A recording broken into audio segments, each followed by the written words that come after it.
Hi everybody. This week's Parshas Tetzaveh, begins with the command for Moshe to take olives from the Jewish people and for it to be turned into olive oil, very clear, pure olive oil, shemen zayis zach, for it to be utilized for the menorah in the Beis HaMikdash.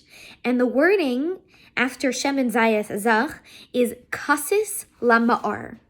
Kasis means crushed. The olives will be crushed. Lama'ar means for illumination.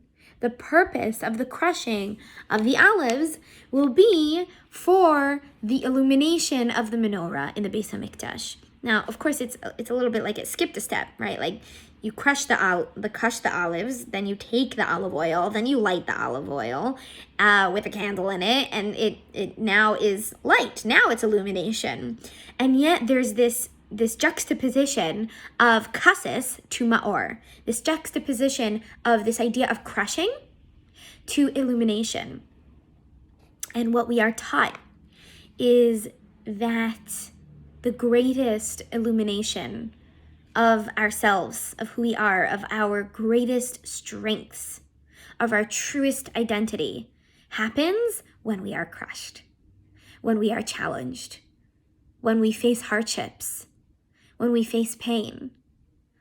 Our greatest strengths emerge. There is a very special person named Yitzi Horowitz. He has ALS. He suffers from ALS. And he writes, he blogs, using his eyes. He blogs and he has some articles on Chabad.org.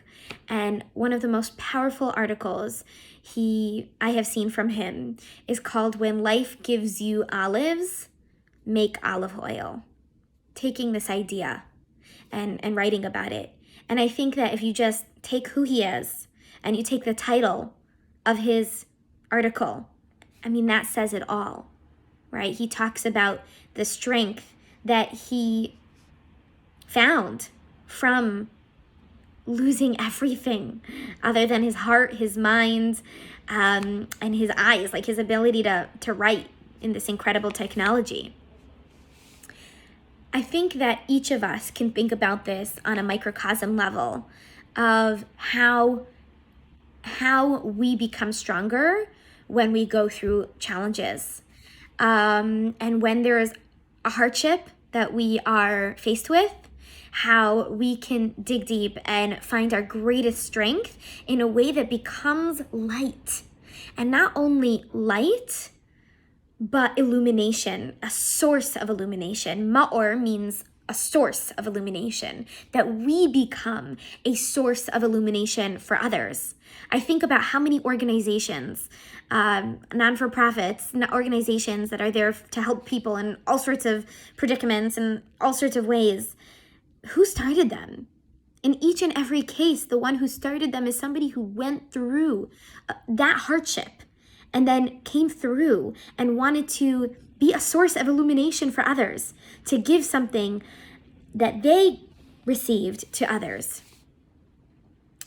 And we can also think about this on a macrocosm as the Jewish people.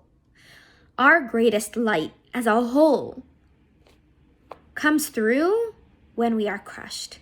And this could not have been clearer than October 7th and the response of the Jewish people coming out stronger than ever, more united than ever, more clear than ever on who we are and what we stand for and who we're connected with.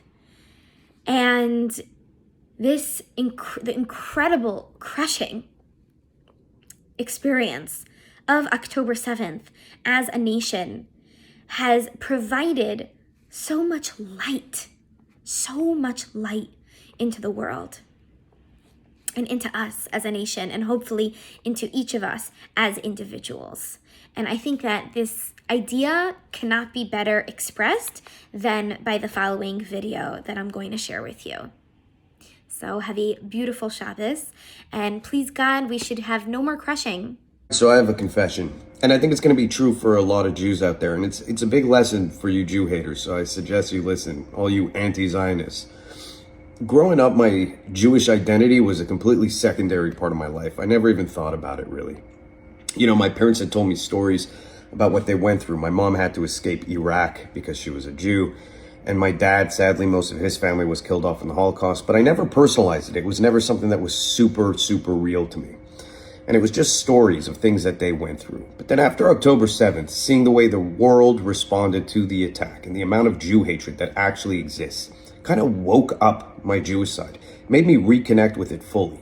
And I think people don't realize just how many Jews out there have reconnected with their Jewish identities now. You know, we were disappearing. We were marrying non-Jews at exceptional numbers. Most of us don't follow the religion. I mean, look at me, I'm covered in tats. And now so many of us are activated. You strengthen us when you attack us. We were disappearing. So I have to say thank you to everyone who has reminded all of us Jews what it actually means to be Jewish. Thank you for showing us the true face of anti-Semitism. And thank you for uniting us once again, because I promise you, we're stronger than ever now.